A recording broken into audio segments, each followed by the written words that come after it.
आज हमने करना है पाउच ऑफ डगलस या फिर रेक्टो यूट्राइन पाउच। तो सबसे पहले मैं आपको पेट्रोनियल फोर्ड्स का चाय बताऊंगी। ये देखो, ये है हमारे पास लिवर, देन आ जाता है स्टमक, इसके बाद ट्रांसवर्स कॉलम, देन पैंक्रियास, इसके बाद इधर स्मॉल इंटेस्टाइन,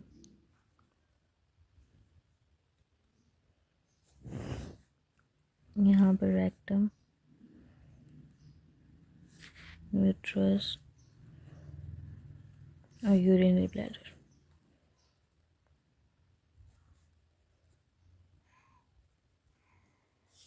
ठीक हो गया। अब मैं आपको पेरिटोनियल कवरिंग्स का बताऊंगी, पेरिटोनियम इनको कैसे कवर करती है इन ऑर्गन्स को।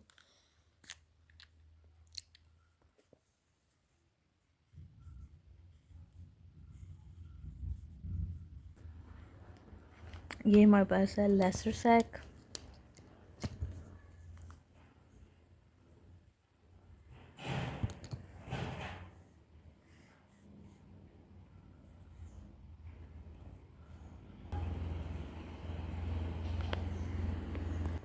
स्मॉल इंटेस्टाइन को इसने इधर कम्प्लीटली कवर किया होता है। देन ये रेक्टम है,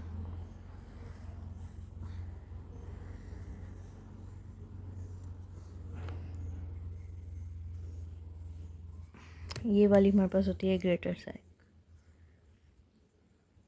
ठीक हो गया। अब हम कर रहे हैं रेक्टो यूट्राइन पाउच या पाउच ऑफ डगलस। ठीक है, तो जो रेक्टो यूट्राइन पाउच होता है ये कहाँ पे प्रेजेंट है? रेक्टम और यूट्रस के बीच में ये जो हमारे पास पाउच होगा इसको हम कहते हैं रेक्टो यूट्राइन पाउच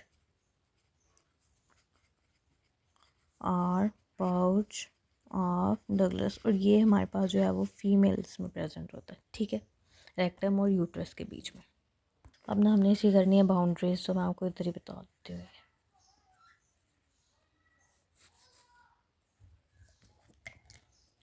बाउंड्रीज़ में अब हमारे पास सबसे पहले हम इंटीरियरली देखेंगे।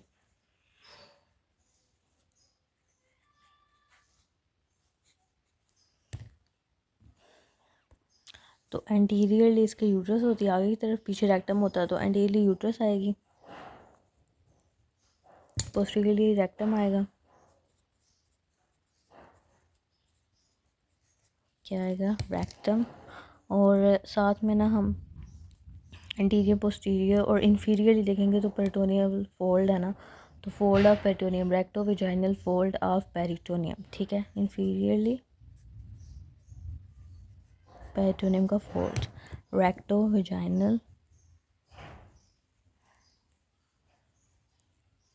तो ये इसकी बाउंड्रीज हो गई। जो रेक्टो यूट्राइन पाउच होता है ना, ठीक है, ये हमारे पास ना लोवेस्ट पॉइंट होता है हमारी बॉडी का। जब भी हम बैठे होते हैं, खड़े होते हैं, या फिर सिटिंग पोजीशन में जो है, मतलब सिटिंग पोजीशन में होते हैं, स्टैंडिंग में होते हैं, ठीक है, या हम लेटे हुए होते हैं, स्पाइन पोजीशन में होते हैं।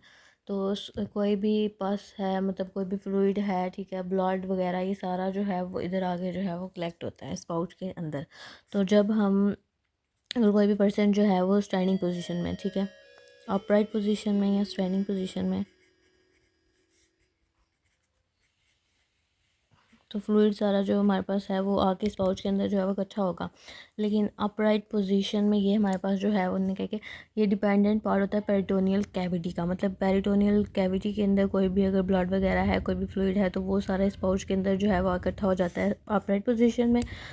और अगर हमारे पास सुपाइन पोजीशन हो, बंदा लेटा हुआ है, ठीक है, तो तब ये हमारे पास इस पाउच के अंदर ही सारा फ्लूइड इकट्ठा होता है। लेकिन वो सारा जो फ्लूइड है वो हमारे पास पेल्विक कैविटी से आ रहा होता है।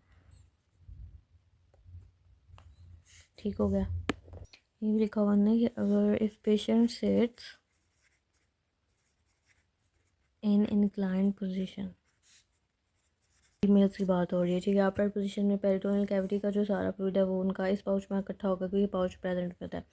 और सुपाइन पोजीशन में भी पेल्विक कैविटी का सारा इस पाउच में आएगा। ठीक है, और अगर वो इंक्लाइंड पोजीशन में है, ठीक है, तब भी हमारे पास जो है वो ये सारा इन्फेक्टेड फ्लूइड है वो हमारे पास फीमेल्स के अंदर जो है वो किस पाउच में कलेक्ट होगा,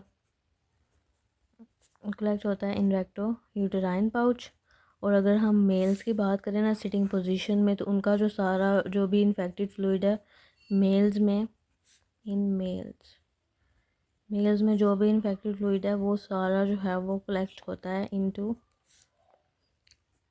इनमें रेक्टो यूट्राइन पाउच फीमेल्स में, और यहाँ पर रेक्टो वेजिकल पाउच होता है।